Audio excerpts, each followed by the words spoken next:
Topic is commercial means banking. Money हम कर चुके हैं, बैंकिंग सिस्टम हम आज यहाँ पे करने जा रहे हैं। अब point is, topic is commercial banking. तो पहले तो आप मुझे बता दो जरा, बैंकिंग क्या होती है? बैंकिंग क्या होती है, क्या जानते?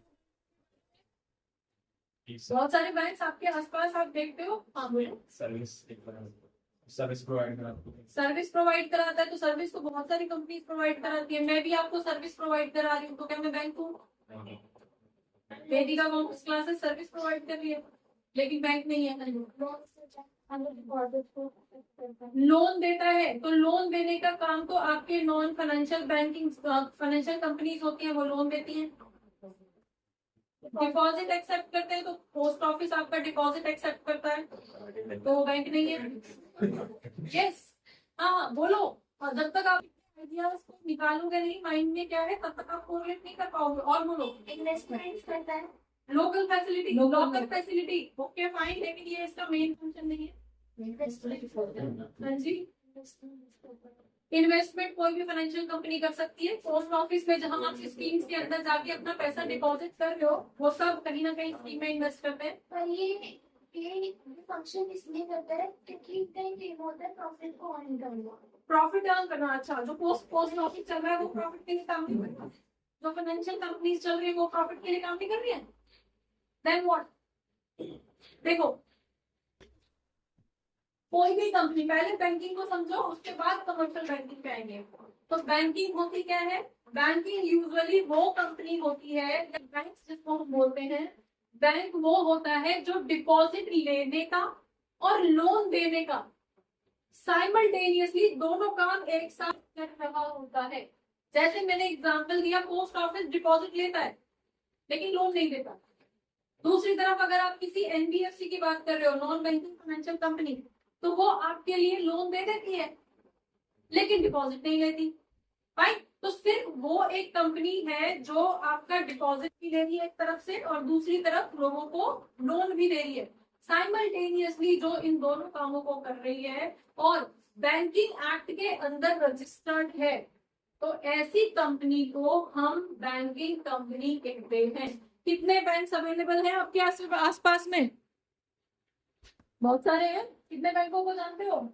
प्राइवेट, गवर्नमेंट, बहुत सारे बैंक हैं। एसबीआई कैसा बैंक है? गवर्नमेंट है, प्राइवेट है? गवर्नमेंट बैंक है। आईसीआईसीआई, एचडीएफसी, अच्छा चलिए ठीक है भाई। तो ये बैंक्स बोलते क्या है, ये तो पता है ना, उनका फंक्शन क्या होता है? डिपॉजिट लेना, एक तरफ से डिपॉजिट लेना और दूसरी तरफ लोन के फॉर्म में पब्लिक में वो पैसा डिस्बर्स करना।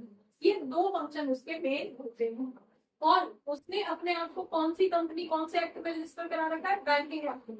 तो वो कंपनी जो है बैंकिंग कंपनी बोली जाएगी, या जनरल लैंग्वेज में बोले तो उस कंपनी को हम बैंक बोलेंगे। समझ में आ गया? क्लियर है यहाँ तक? चलिए, अब वो बैंक कमर्शियल कब बन जाता है?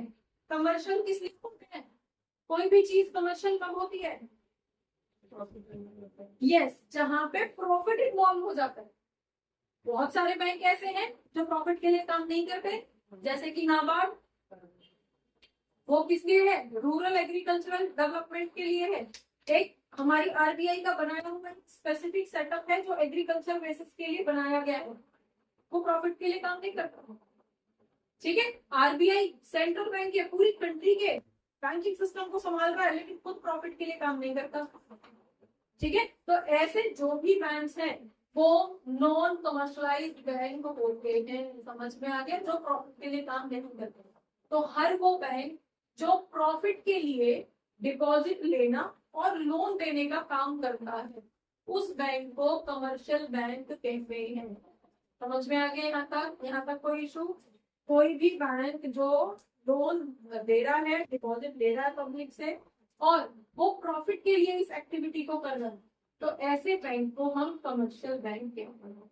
समझ में आ गया? तो इस चैप्टर आप ये बैंकिंग चैप्टर के अंदर पूरा यही पूरा प्रोसेस पढ़ोगे कि लोन किस फॉर्म में रहा है, सॉरी डिपॉजिट किस फॉर्म में ले रहा है पब्लिक से, किस किस स्कीम के अंडर वो डिपॉजिट ले रहा है पब्लिक से, और किस किस फॉर्म में वो लोन दे रहा है पब्लिक को, कंपनीज को, किसी भी फॉर्म में किस फॉर्म में वो पैसा दे रहा है लोन को। और इसी बीच में वो पैसा कमा कैसे रहा, बैंक है ना, कुछ सामान मैन्युफैक्चर करके सेल कर नहीं रहा कि सामान मैन्युफैक्चर किया उसमें वैल्यू एडिशन करके वहां से प्रॉफिट कमा देगा, 10 रुपए लगाए 15 रुपए में बेच दिया 5 रुपए कमा लिए, ऐसा तो नहीं करेगा। तो इसका तो जो रॉ मटेरियल है वो भी पैसा है क्योंकि पैसा ही आ रहा है, ठीक है। जो इसके पास स्टॉक रखा है, इसके लॉकरों में जो भरा रखा है वो भी सब पैसा ही है, डन। और जो ये दूसरों को सप्लाई कर रहा है वो भी पैसा ही है। तो इसका तो पूरा सर्कल जो है वो पैसे का ही है, एक तरफ से आ रहा है एक तरफ जा रहा है, तो वही पैसा घूम रहा है। और इसी घूमते हुए पैसे से वो अपने लिए भी प्रॉफिट कमाता है और बाकी जो भी उसके स्टेक होल्डर्स हैं उनके लिए भी पैसा कमाता है। तो इसी बीच में हम मनी क्रिएशन भी पढ़ेंगे कि एक बैंक किस तरह से इसी प्रोसेस से मनी क्रिएट कर लेगा। मनी क्रिएट मतलब प्रॉफिट क्रिएट, समझ में आ गया यहाँ तक। तो कमर्शियल बैंक कौन सा, वो कंपनी जो डिपॉजिट लेने का और लोन लेने का काम करती है और उस काम को वो अपने प्रॉफिट के लिए करती है, तो उस बैंक को हम कमर्शियल बैंक बोलते हैं, ठीक है। तो अब हम इसके फंक्शंस की बात कर लेते हैं। तो फंक्शंस आपके पास क्या आ जाएंगे इसके, अब फंक्शंस तो इसके मेनली दो ही है, हमने बताया था डिपॉजिट लेना मेन फंक्शन तो इसको यही है कि डिपॉजिट के नाम पे पैसा लेता है और लोन के नाम पे पैसा देता है। तो इसके मेनली दो तरह के फंक्शन होते हैं, प्राइमरी फंक्शंस और सेकेंडरी फंक्शंस, ठीक है। सेकेंडरी फंक्शंस कौन से होते हैं, प्राइमरी फंक्शंस कौन से हैं, मेन काम क्या है बैंकों के, ठीक है। और सेकेंडरी फंक्शंस कौन से वाले होते हैं, जो मेन नहीं है लेकिन फिर भी बैंक के लिए प्रॉफिट जनरेट करवाते हैं, इनके बेसिस पे पैसा अर्न कर रहा होता है बैंक, ठीक है। तो फंक्शन, और ये फंक्शन तब होते हैं क्योंकि वो बैंक है, इसलिए साइड बाय साइड जो है फंक्शंस चल रहे होते हैं, उनसे भी पैसा अर्न हो रहा है। तो पहले हम आ जाते हैं मेन फंक्शंस पे। मेन फंक्शंस बैंकिंग के क्या है, या तो वो डिपॉजिट लेता है, एक्सेप्टिंग डिपॉजिट्स, या फिर ग्रांटिंग लोन्स, लोन्स मतलब एडवांसिंग लोन्स, लोन दे रहा है। ये दोनों काम इसके मेन काम बोले जाएंगे। अब अगर हम डिपॉजिट्स की बात कर रहे हैं तो डिपॉजिट्स किस किस नाम पे ले रहा है बैंक, नॉर्मल बैंक किस किस नाम पे डिपॉजिट ले रहा है, सिंपल आपका कैश डिपॉजिट हो गया, सिंपल आपका सेविंग्स अकाउंट हो गया, आपका करंट अकाउंट आप ओपन करवाते हो वहां पे पैसा मिलता है। इस तरह से बैंक जो है अलग अलग फॉर्म में आपसे पैसा लेता है। First is current account, current account आप ओपन करवाते हो उसके बेस पे बैंक के पास पैसा जाता है, डिपॉजिट होता है, ठीक है। दूसरा आपके पास सेविंग अकाउंट के नाम पे, सेविंग अकाउंट तो सभी खुलवाते हैं, सेविंग्स अकाउंट पे पैसा आप डिपॉजिट करते हो तो बैंक के पास डिपॉजिट आता है। और थर्ड आपके पास आ जाएगा कैश डिपॉजिट, जिसको हम आपका टर्म डिपॉजिट बोलते हैं, टर्म या फिर फिक्स्ड डिपॉजिट। तीनों में क्या डिफरेंस है,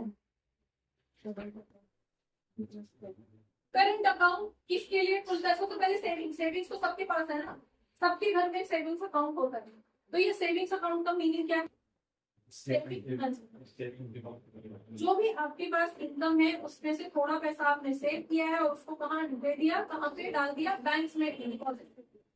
अब ये किस तरह का अकाउंट है, आपने जितना भी पैसा, कोई डिसाइडेड नहीं है कि इतना ही डालेंगे हर साल या हर महीने इतना ही डालेंगे, जो भी आपका एक्स्ट्रा बच रहा है, 500 रुपए एक्स्ट्रा बच रहे हैं 500 रुपए डिपॉजिट कर दिए, 5000 बच रहे हैं 5000 डाल दिए, 50,000 बच रहे हैं 50,000 डाल दिए, ठीक है। सेम मैनर में जब आपको जरूरत होगी तब आप निकाल भी लो, आपने ऑनलाइन ट्रांजेक्शन कर दी निकल गया पैसा, आपने एटीएम से विड्रॉ कर लिया निकल गया पैसा, आपने बैंक में जाके पैसा विड्रॉ कर लिया, जब भी आपका मन हुआ तब आप, इसलिए इसको हम डिमांड डिपॉजिट्स भी कहते हैं। समझ में आ गया, क्लियर है। तो ये बोला जाता है सेविंग्स अकाउंट। अब इसी बीच में जितना पैसा बैंक के पास डिपॉजिट रहता है, थोड़ा डाल रहे हो थोड़ा निकाल रहे हो, तो एक ड्यूरेशन में जितना पैसा बैंक के पास डिपॉजिट रहता है उस पैसे पे आपको इंटरेस्ट दिया जाता है। कौन दे रहा है इंटरेस्ट, बैंक आपको इंटरेस्ट देगा। तो आपके लिए तो अर्निंग है, इंटरेस्ट आ रहा है, लेकिन बैंक के लिए ये एक्सपेंस है। समझ में आ गया, बैंक का तो खर्चा है कि डिपॉजिट को आ रहा है, पैसा को आ रहा है, लेकिन इस डिपॉजिट देना पड़ रहा है। समझ में आ गया? क्लियर हो गया? तो ये बोला जाता है आपका सेविंग्स अकाउंट। डन? क्लियर? दूसरे उसमें आ जाते हैं करंट अकाउंट। करंट अकाउंट कौन सा वाला होता है? जैसे सेविंग्स अकाउंट को कोई भी जाके ओपन करा सबका हो जाता है, लेकिन होता है सिर्फ बिजनेस पर्पस के लिए, है ना? तो बिजनेस ट्रांजेक्शंस के लिए करंट अकाउंट ओपन किया जाता है। इसको ओपन कराने के लिए आपको जीएसटी नंबर चाहिए होता है। जीएसटी नंबर होता है तभी आप करंट अकाउंट ओपन कर पाते हो। फाइन। अब जैसे सेविंग्स के अंदर आपका पैसा डिपॉजिट था तो बैंक आपको इंटरेस्ट दे रहा था, करंट के अंदर बैंक आपको कोई इंटरेस्ट नहीं दे रहा है, उल्टा बैंक आपसे चार्ज करता है। लाओ भाई, आपके करोड़ों के ट्रांजेक्शन को हम संभाल रहे हैं ना, लाओ हमारी फीस दो, तो उल्टा फीस चार्ज कर लेता है। और अगर फीस नहीं भी चार्ज कर रहा है तो सेविंग इंटरेस्ट मतलब आपको यहाँ पे इंटरेस्ट तो नहीं देगा, क्योंकि कुछ बैंक है जो चार्ज करते हैं, कुछ बैंक है जो चार्ज नहीं देते। अब नए बैंक अगर निकल के आ रहे हैं, जैसे कि आपका ये अभी कौन सा वाले बैंक की बहुत ऐड आ रही है, कियारा आडवाणी की, एयू बैंक है, कौन सा है? बच्चे हो टीवी देख रहे हैं, बताओ। इतना भी पढ़ाई तो करनी होती है बेटा, पढ़ाई तो करनी है, लेकिन अपने सराउंडिंग उसका भी ध्यान रखना होगा, क्योंकि अब आपको कॉम्पिटिटिव एग्जाम की तैयारी करनी है। और ये याद रखना, जो बच्चे सिर्फ किताबों में घुसे रहते हैं और अपने आसपास नहीं देखते हैं, वो कभी कोई एग्जाम क्रैक नहीं कर पाते हैं, क्योंकि उनको किताबों में जो लिखा हुआ है उसके अलावा कुछ पता ही नहीं। समझे? तो कोई भी आप कभी भी अपना जो आईएएस सिविल सर्विसेज वगैरह का ये विकास दिव्य कीर्ति सर जो है, उनका कभी भी आप लेक्चर सुन लेना, वो हमेशा यही बोलते हैं कि जो टॉपर बच्चा होगा ना, जो 99-100% मार्क्स लेके आता है, वो सिर्फ किताबों में घुस के रह जाता है, उसे पता ही नहीं है चारों तरफ क्या चल रहा है। और एक एडमिनिस्ट्रेटर बनने के लिए आपको ये पता होना चाहिए कि कंट्री में चल क्या रहा है और कंट्री की इस सिचुएशन को कैसे संभाला जा सकता है। वो आपको तभी पता चलेगा आपके 2-4 दोस्त होंगे, 2-4 दोस्तों से आप हंसी मजाक करोगे, उन चीजों को डिस्कस करोगे, उससे भी आपको नॉलेज मिलती है। समझे? तो सिर्फ किताबों में नहीं घुसे रहना, तो अपने आसपास भी देखते जाओ। फाइनली हम वापस अपने टॉपिक पे आ रहे हैं। अब इसका ये मतलब नहीं है हमने कह दिया पापा कि बस टीवी देखना है तो हम टीवी देखेंगे, बस ऐसा भी नहीं करना है। लेकिन एक पोर्शन बना लो अपना, थोड़ा अपना माइंड को रिफ्रेश करना। चलिए वापस आ जाते हैं। जैसे करंट अकाउंट का भी ऐड चल रही है, एयू बैंक की बहुत ऐड चल रही है, अभी तो एसबीआई ने भी स्टार्ट कर दिया एडवर्टाइजमेंट करना। तो एयू बैंक बोल रहा है करंट अकाउंट में आपको कोई भी चार्ज नहीं लगता। तो जो भी नया बैंक आता है वो अपने आप को स्टैब्लिश करने के लिए इस तरह के ऑफर लगाता है कि वो आपसे कोई चार्ज नहीं करेगा, लेकिन कोई भी बैंक अकाउंट आपको करंट अकाउंट पे इंटरेस्ट नहीं देता। ये समझ में आ गया? क्लियर हो गया? सिर्फ कंपनीज के लिए होगा और इस पे कोई इंटरेस्ट नहीं होगा। लिमिट नहीं होती कोई? लिमिट डिपेंड करता है बैंक टू बैंक, उनकी अपनी कोई सेविंग अकाउंट में होती है। सेविंग अकाउंट में कोई लिमिट नहीं होगा। मतलब 4 करोड़ लाके डिपॉजिट कर दो, कोई फर्क नहीं होगा। बस अगर इकट्ठा लाके डिपॉजिट करोगे तो बैंक आपसे ये पूछ लेगा बेटा कहाँ से लाया है, दिखा, उसका प्रूफ दिखा दे, ठीक है? और अगर थोड़ा सा भी उन्हें डाउट हुआ कि ये पैसा कहीं से इलीगली आया है या ये ब्लैक मनी है, तो बैंक को आपका जो है वो उनके हाथ में है, पैसा तो उनके हाथ में, तो आपको तो दबोच लेंगे बेटा, तू नहीं निकल सकता यहाँ से, एफआईआर साथ नहीं कर देंगे, सस्पिशियस अकाउंट है। मेरा मतलब था जैसे मैं एक दिन में कितनी बार पैसा निकाल रहा हूँ, बाबर एटीएम के चक्कर लगा रहा हूँ, तो एक बार मैं ऐसे बोलने लगे अपनी सपोर्ट आप कितनी, आपका पैसा है, आप जितनी बार निकाल लो कोई फर्क नहीं पड़ता। बस वो कई बार क्या करते हैं, ये सेकेंडरी फंक्शन के अंदर, क्योंकि उन्हें भी पैसा कमाना है, तो अगर आप बार बार एक लिमिट से ज्यादा ट्रांजेक्शन करोगे तो वो पर ट्रांजेक्शन आप पे चार्ज लगाना शुरू कर देंगे। वो कैसी होती है, वो एटीएम में जाते हैं हाँ। और जब उनमें से हमने कोई 20,000 इकट्ठा निकालना है तो वो मना कर देता है कि इकट्ठे नहीं निकलेगा, फिर हम 5-5 के निकट करके ये इतने से ज्यादा जो है आप अपने बैंक की वो आपकी अपनी सेट करी हुई लिमिट होगी, या फिर कोई स्पेसिफिक कंडीशन आ जाती है। जैसे डिमोनेटाइजेशन हुआ था, तो डिमोनेटाइजेशन में हर बंदा निकाल को पैसे सारे, क्योंकि कैश नहीं था, सब डिमोनेटाइज हो गया, डर गए पीपल, लोग जो है डर गए, तो उन्होंने कोशिश की कि निकाल लो, तो वहां पे 2 घंटे लिमिट लगा दी थी कि 2000 से ज्यादा नहीं निकलेगा क्योंकि सबको निकालना है। तो वो टाइम टाइम पे सिचुएशन बदलती रहती है, टाइम टाइम पे पॉलिसीज होती रहती है भाई। अदरवाइज सेविंग अकाउंट में आपका पैसा है, जब चाहे डालो जब चाहे निकालो भाई। और जितने दिन एक कॉन्टिन्यूस अमाउंट आपके बैंक अकाउंट में रहता है, बैंक आपको इंटरेस्ट पे करता है सेविंग्स में, करंट पे नहीं करता। क्लियर है भाई? डन। चलिए, तो ये दोनों अकाउंट तो आपके ऐसे थे बच्चे, ये दोनों अकाउंट आपके ऐसे थे जिसमें आप जब चाहे पैसा डाल लो और जब चाहे निकाल लो, कभी भी विड्रॉ कर लो। डन। लेकिन next one is fixed deposit. अब फिक्स्ड डिपॉजिट भी आपने सुना ही होगा, 18 साल के लिए, 20 साल के लिए, 15 साल के लिए, 5 साल के लिए, मिनिमम 3 साल का यहाँ से टेन्योर स्टार्ट होता है। ये 3 साल के लिए तो फिक्स होगा ही होगा। अगर आपने फिक्स अकाउंट स्कीम के अंदर पैसा डाल दिया है बैंक में, तो वो 3 साल से पहले बात नहीं निकाल सकते भाई।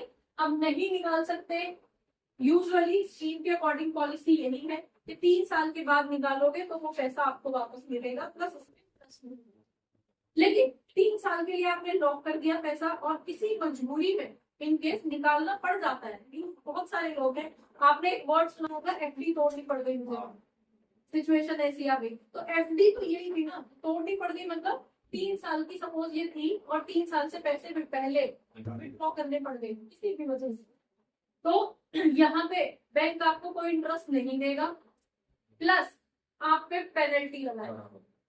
तो आपको उल्टा यहाँ से पैसे कटते मिलेंगे। अगर आपने 10 लाख रुपए डिपॉजिट किए थे तो जो भी पेनल्टी को लगाएगा 10%, 4%, 5% जो भी लगाएगा उतने पैसे कटके तब आपको।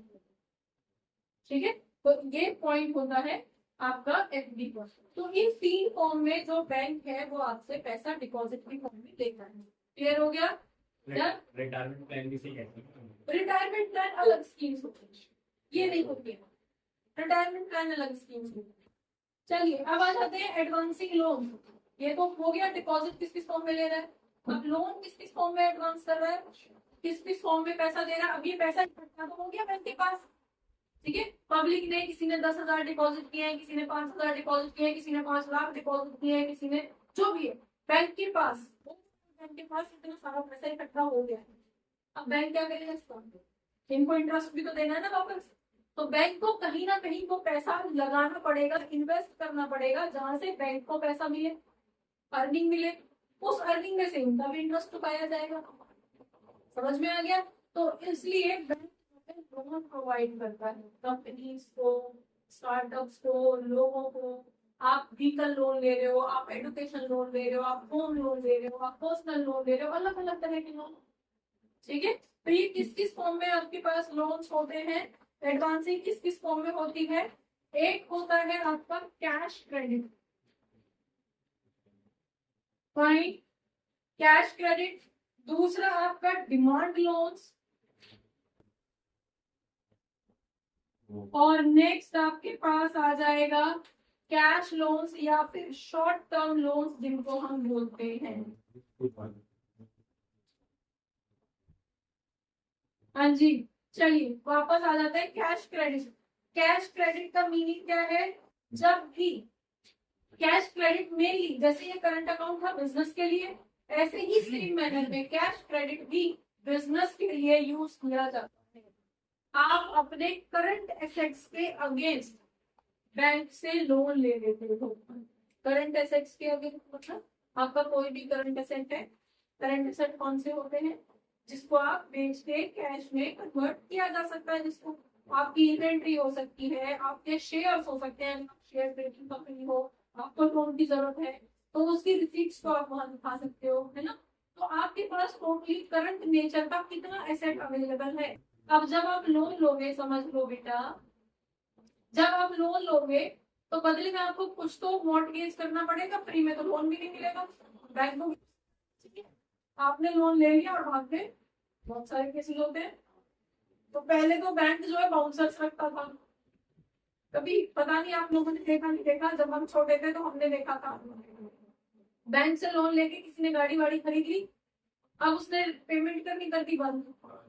बैंक में बड़े बड़े जो है बाउंसर्स, और वो क्या करते थे, वो उसको ट्रेस कर लेते थे कि यहाँ से अगर जाता है ये बीच में ही तो कोच लेते थे उसको, गाड़ी को छीन लेते थे, उसकी पीट पीट के जो हालत कर देते थे वो अलग है भाई। तो अब ऐसा नहीं होता, ह्यूमन राइट्स और ये सब बहुत सारा एक्टिव हो गया, तो ये सब नहीं होता। लेकिन बैंक अब आपको ब्लैक लिस्ट कर देता है, आप फिर कभी भी लोन नहीं ले सकते अगर आपका नाम ब्लैक लिस्ट हो गया तो वो उसमें तो हम बाद में जाएंगे। पहले आप ये समझो कि अगर यहाँ पे आपको लोन लेना है तो आपको कोई ना कोई सिक्योरिटी मोर्टगेज करनी पड़ेगी। अगर मुझे लोन लेना है तो क्या करता हूँ मैं, कई बार जमीन के पेपर्स रख देते हैं बैंक के पास, हमारे पास कोई शेयर्स हैं उसके पेपर्स रख देते हैं, हमारी कोई LIC पॉलिसी चल रही है उसमें इतना पैसा हमने अब तक डिपॉजिट कर दिया है कि उसके बराबर हम लोन ले सकते हैं, तो उसके पेपर्स हम डिपॉजिट कर देते हैं। तो इस तरह से कोई ना कोई सिक्योरिटी हमें मॉर्गेज करनी पड़ती है। समझ में आ गया? तभी हमें लोन मिलता है। तो ऐसे ही जब हमें कैश क्रेडिट चाहिए तो अपने रूटीन के कामों के लिए, रूटीन की चीजों को हम वहां पे सरेंडर करके अपना इस तरह का लोन ले सकते हैं। समझ में आया या नहीं आया? हाँ जी। Cash credit refers to borrowers against current assets like shares, stock, bonds। समझ में आ गया? तो करंट एसेट्स के अगेंस्ट आप लोन दे रहे तो कैश क्रेडिट होते हैं। समझ में आया या नहीं? Next, demand loans. Demand loan, अच्छा इससे पहले हम वापस उसमें आ जाते हैं तो कॉमर्स के सारे बच्चों, स्कैम 1992 थी मतलब मैं तो वाली सीरीज 92 थी, किसने देखी हो? स्कैम 1992 देखिए, नहीं देखी? कॉमर्स के बच्चे हो, देख लेना कभी टाइम निकालो, ठीक है।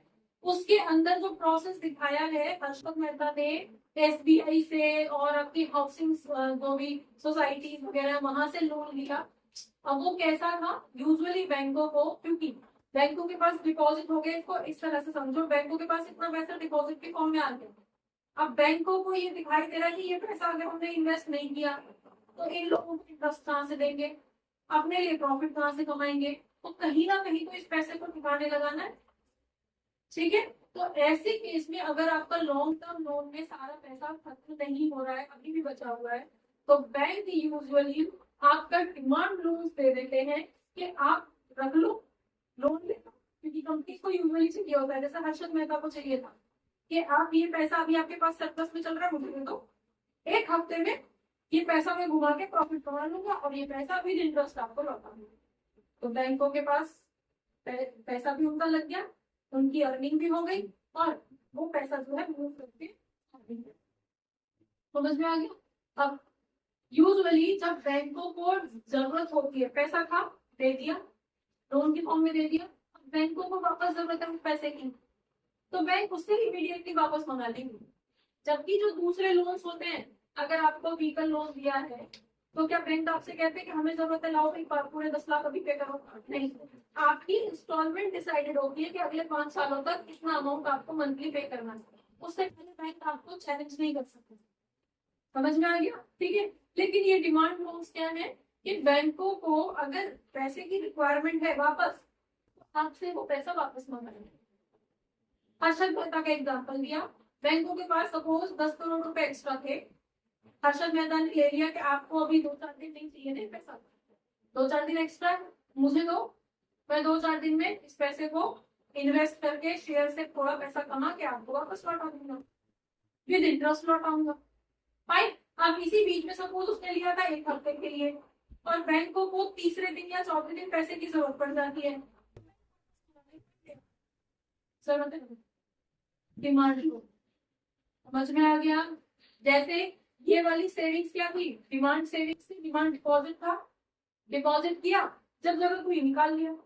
सेम ये डिमांड लोन है, लोन दिया, जब बैंकों को डिमांड हुई वापस हो गया। समझ में आया? अगेन ये भी कॉर्पोरेट में ही चलता है, जनरल पब्लिक में नहीं चलता। समझ में आ गया? Next, short term loans.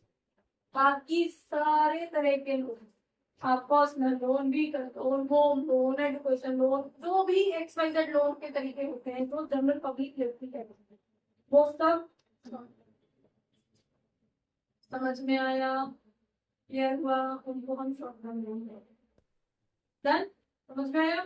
तो इस फॉर्म में बैंक डिपॉजिट लेता है और इस डिपॉजिट पे बैंक को इंटरेस्ट पे करना पड़ता है, ठीक है। और ये क्या है, ये लोन के पार्ट है। इस फॉर्म में लोन दिया जाता है और लोन पे बैंकों को इंटरेस्ट मिलता है। समझ में आ गया? तो इस पोर्शन से बैंक इनकम कमाता है और इस पोर्शन पे बैंक को एक्सपेंस करना पड़ता है। तो ये दो मेन फंक्शन होते हैं। समझ में आ गया? ठीक है, चलिए सेकेंडरी फंक्शन पे आ जाते हैं।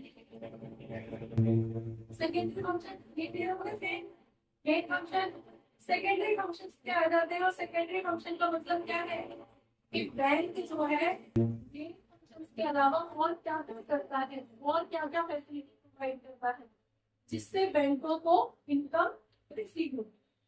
ठीक है, तो यहाँ पे आपके पास क्या आ जाएगा, सबसे पहले overdraft facility. Overdraft facility meaning क्या है? OD overdraft.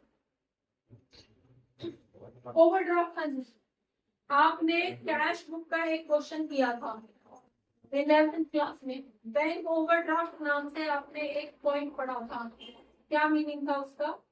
जब आपका बैलेंस नील से नेगेटिव में चला गया था, ठीक है, आपके पास क्या था? बैंक ओवरड्राफ्ट का मतलब क्या है? आपके अकाउंट में सपोज जितने भी पैसे थे उतने तो माइनस हो गए, आपने फिर एक और चेक काट के दे दिया किसी को 2000 5000, एक और चेक काट के दे दिया। अब बैंक आपका करंट अकाउंट हैंडल कर रहा है, तो बैंक यही तो फैसिलिटी आपको दे रहा है कि आपके अकाउंट, अगर आपका चेक उसने बाउंस कर दिया कि इसमें पैसे ही नहीं, आप कैसे देंगे? बाउंस कर दिया तो कहाँ पे पॉइंट आ जाएगा? गुडविल पे। और एक कंपनी पूरी इकोनॉमी के अंदर अपना कंपनी बच जाएगी। अगर कोई बड़ी कंपनी है, नॉन कंपनी है, पूरी कंपनी उसमें न्यूज में चल जाएगा और उससे चेक बाउंस हो गए, इसका मतलब है कि वो कंपनी जो है लॉस में जा रही है, ये वो फालतू के डिबेट बनाने से शुरू हो जाएंगे। समझ में आया? तो उस केस में बैंक क्या करता है कि ऐसी सिचुएशन ना आए, इसके लिए बैंक आपके चेक को कैंसिल नहीं होने देगा। आया है चेक तो दे देगा, अपनी तरफ से दे देगा और आपके अकाउंट में दिखाई देगा 5000 रुपए बेटे लोन दे दिया, तेरी ट्रांजेक्शन को रुकने नहीं दिया, तो 5000 तो लेगा, वैसे लेगा, प्लस इस 5000 की जो फैसिलिटी दी है उसके बदले में फीस भी लेगा। समझ में आ गया? सपोज 10% फीस है तो 500 रुपए फीस के लिए, तो 5500 रुपए लिए। तो ये किया क्या है, ये एक तरह से 5000 का ओवरड्राफ्ट बैंक ने दे दिया। तो ये फैसिलिटी कौन देता है? बैंक देता है। और ये क्या है? सेकेंडरी है, क्योंकि मेन तो ये वाला था करंट अकाउंट के फॉर्म में जो बैलेंस चल रहा था। ठीक है, समझ में आ गया? आगे बढ़े। नेक्स्ट पॉइंट है आपके पास discounting of bills of exchange. Bills of exchange discounting, ये क्या होता है? बिल्स ऑफ एक्सचेंज, अच्छा तुमने तो पढ़ाई थी इस बार? ये कटा हुआ ओ भाई साहब, मुझे नहीं पता है। ठीक है, तुम लोगों ने तो करा ही है बिल्स ऑफ एक्सचेंज। चलो अब समझो, अब इसका कॉन्सेप्ट ही समझो। बिल्स ऑफ एक्सचेंज का पहले कॉन्सेप्ट समझो, उसके बाद में करेंगे। हम यहाँ पे कर रहे हैं, सपोज ए है और बी है। ये ए जो है सेलर है, फाइन, और बी जो है वो बायर है, सामान खरीदा है। बी ने ए से कुछ सामान खरीदा, पेमेंट नहीं कर रहा, लिक्विडिटी इशू हो सकता है, या फिर यूजुअली बिजनेस जो है वो यूज करते हैं कि अगर 10 दिन तक हमारे पास टाइम पीरियड है कि हम कितना पेमेंट करेंगे, बाद में सामान ले सकते हैं, तो 10 दिन तक उस पैसे को कहीं और इन्वेस्ट करके पैसा कमाएंगे ना। यहाँ क्यों ब्लॉक करें? बिजनेस है, बिजनेस माइंड है। समझ में आ गया? तो ऐसे केस में जब आपको कैश नहीं देना है, जब आपको पेमेंट इमीडिएटली नहीं करनी है, तो एक हेल्पिंग जो आपका मार्केट इंस्ट्रूमेंट आ जाता है उसको बोलते हैं बिल्स ऑफ एक्सचेंज। चेक की तरह ही होता है, ठीक है। अब ऐसे केस में क्या, ये बायर है ना, ये इसको पकड़ा देगा, भाई ये बिल्स ऑफ एक्सचेंज पकड़। अब ये बिल्स ऑफ एक्सचेंज चेक की जैसा एक इंस्ट्रूमेंट है जिसपे ये लिखा हुआ है कि तुम्हारा ये पेमेंट मैं 45 डेज के बाद, 3 मंथ्स के बाद, 2 महीने के बाद, जो भी टाइम पीरियड डिसाइडेड है उसके बाद मैं तुम्हारी ये पेमेंट कर दूंगा। समझ में आ गया? इतने पर्टिकुलर टाइम पीरियड के बाद मैं तुम्हारी ये पेमेंट कर दूंगा, उसमें ये लिखा हुआ है। अब ये बिल्स ऑफ एक्सचेंज किसके पास आ गया, ये के पास। सपोज यहाँ पे 3 मंथ्स का टाइम लिया गया है, ये कह रहा है 3 मंथ्स के बाद 90 डेज, ठीक है, प्लस 3 दिन का ग्रेस पीरियड दिया जाता है, तो 93 डेज यहाँ पे आ गया ऑन एंड एवरेज। ठीक है, किसी मंथ में 31 डेज होंगे ऑन एंड एवरेज, मान के चलो कि 95 डेज का यहाँ पे हुआ है। अब ये बैठा हुआ बेचारा, मैंने दिया तो सामान भी गया और पैसे भी कब आएंगे, 95 डेज के बाद। ठीक है, तो ऐसे केस में अब इसके हाथ में वो इंस्ट्रूमेंट है, वो कागज है, बिल ऑफ एक्सचेंज जिसको हम बोल रहे हैं, ये क्या करेगा, ये आ जाएगा बैंक के पास।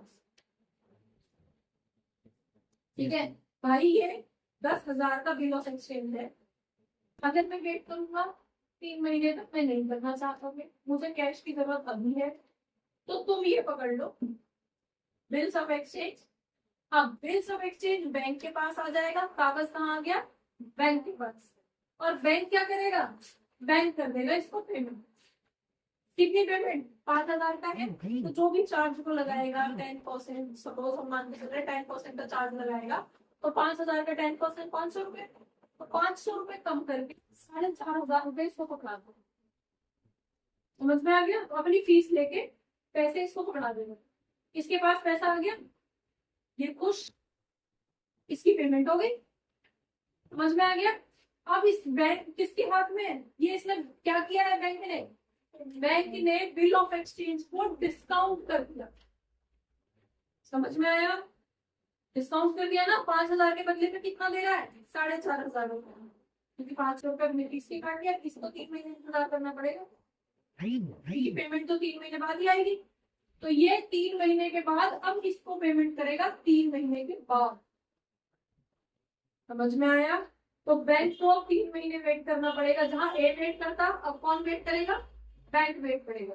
अब क्योंकि बैंक को 3 महीने तक इंतजार करने के बाद पैसा मिलेगा, इसलिए बैंक ने इससे 500 रुपए चार्ज कर दिए थे। 5,000 के बिल के बदले में कितना पैसा दिया, 4,500 रुपए काट लिए। समझ में आया, और जब मिलेंगे तो कितने मिलेंगे, 5,000 मिलेंगे, तो बैंक ने यहाँ कमा लिया पैसा। कॉन्सेप्ट समझ में आया या नहीं। तो ये जो बिल बैंक ने कम करके पेमेंट कर दी है, उसको बोलते हैं बिल ऑफ एक्सचेंज डिस्काउंट। समझ में आ रहा है या नहीं आ रहा है, ऊपर से आ रहा है, आ रहा है, देन आगे बढ़े, हुशार, क्लियर है, समझ में आ गया बिल्स ऑफ डिस्काउंटिंग क्या होता है, bills of exchange discounting. Then next point is agency function. अब एजेंसी फंक्शन क्या होगी,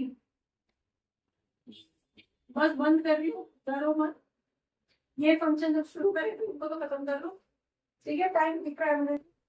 हाँ जी, एजेंसी फंक्शन का मतलब क्या है, एजेंसी कौन सी एजेंसी को जानते हो, तो कोई भी एक एजेंसी का नाम बताओ,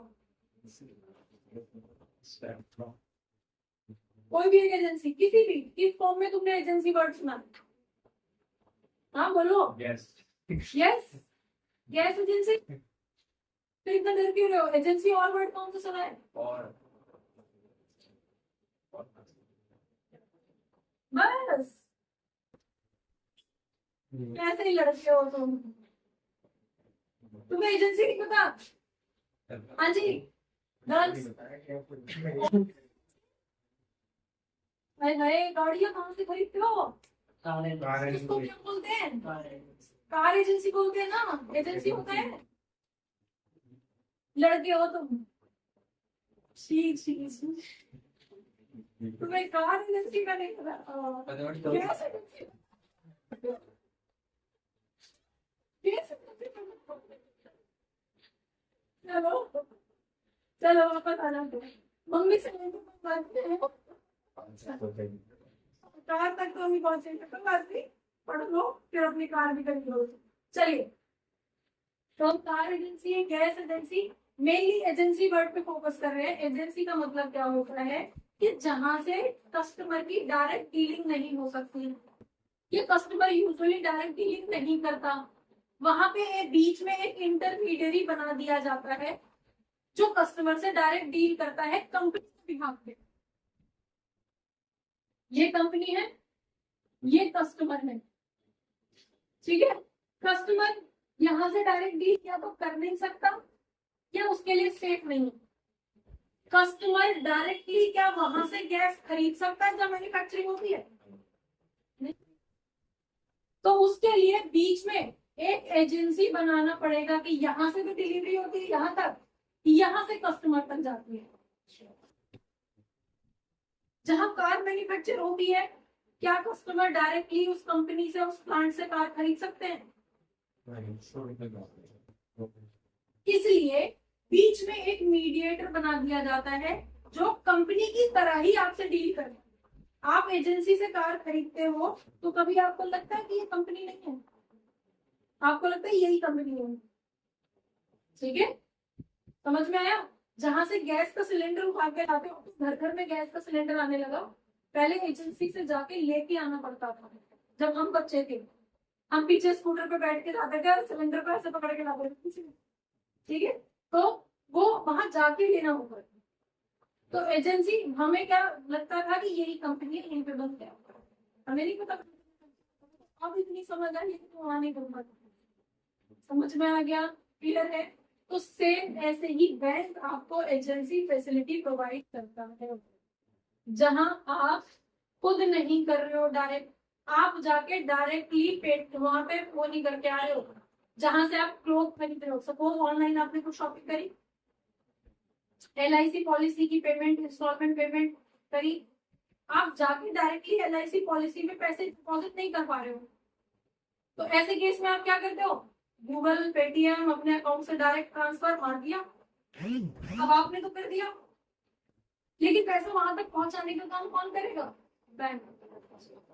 क्योंकि आपने बैंक से डेबिट मार दिया, आपने तो बस इंस्ट्रक्शन दे दिया बैंक को कि बैंक मेरे इतने पैसे किसको कर दे, तो आगे का काम बैंक कर रहा है।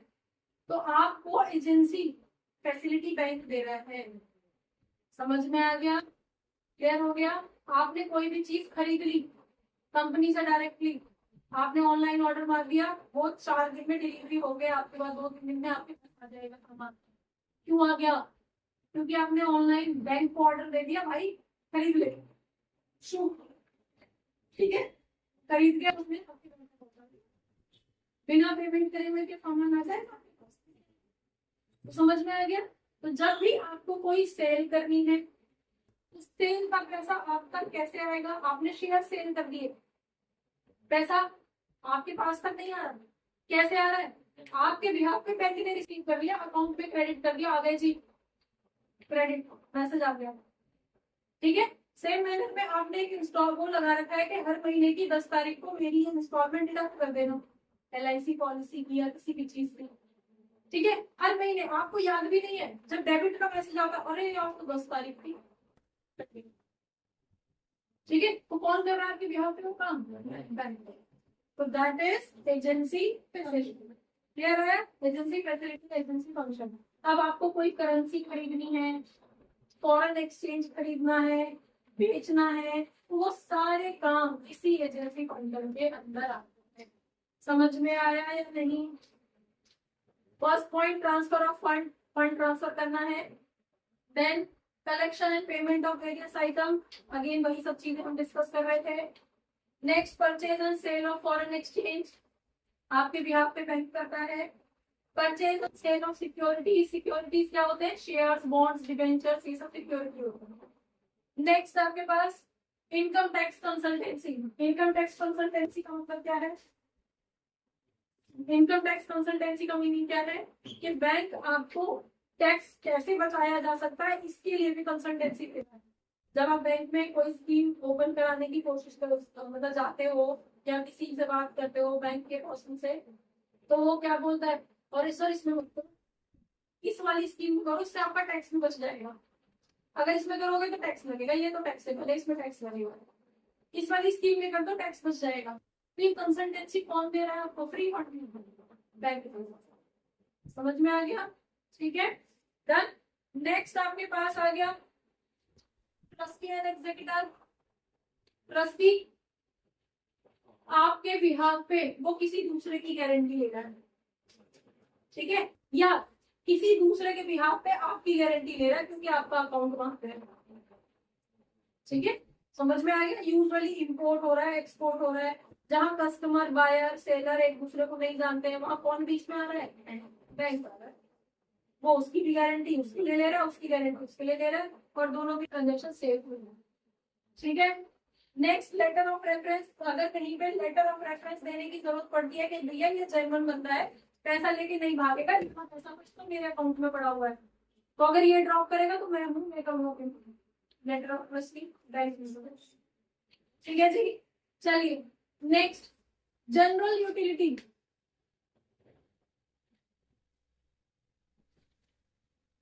LITY, general utility functions. General utility, locker, आप यूजुअली करते हैं लॉकर खुलवा लेते हो, तो ये सारी फैसिलिटीज कौन सी वाली रहती है? जैसे कि लॉकर खुलवा दिया, जैसे कि लेटर ऑफ क्रेडिट दे दिया। Letter of credit usually import और एक्सपोर्ट के केस में होता है, जहां दोनों एक दूसरे को नहीं जानते, दोनों के साथ ट्रस्ट इशू है।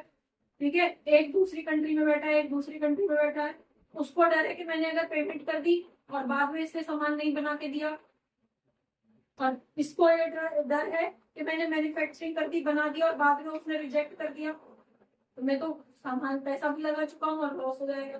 तो दोनों के बीच में ट्रस्ट कौन जनरेट करवाता है? बैंक। तो लेटर ऑफ क्रेडिट उस केस में काम में आता है। ठीक है।